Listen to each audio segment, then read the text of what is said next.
focused on Clemson, but as the ACC as a whole, seeing Duke not getting a top 8 national seed, conference notoriety and everything compared to the rest of the conferences, what's your thoughts on that? Every year you can pick apart the bracket. I think the NCAA selection committee has a very tough job to do.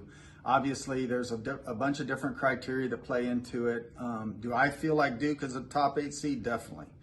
I feel like Florida State, Clemson, Virginia Tech, and Virginia, all the teams that representing our conference are going to be tough opponents for the regionals that they're going to. So I'm proud of our conference. I think we do get a little overlooked at times in comparison to the Pac-12, the Big 12, and the SEC.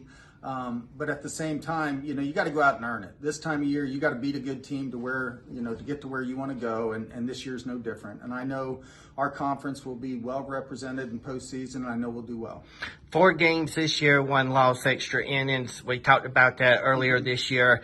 Do you think that made a difference, along with a few other things, as far as the decision of hosting versus not hosting?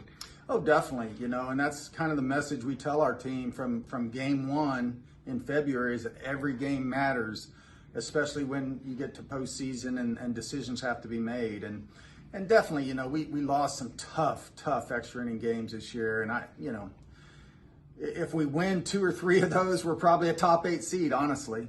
And it was the same last year going down the stretch when we lost to Liberty and Virginia Tech twice. I think we slipped down to a 16 seed, and going into that, we were probably a top 8 seed, So it's important to win throughout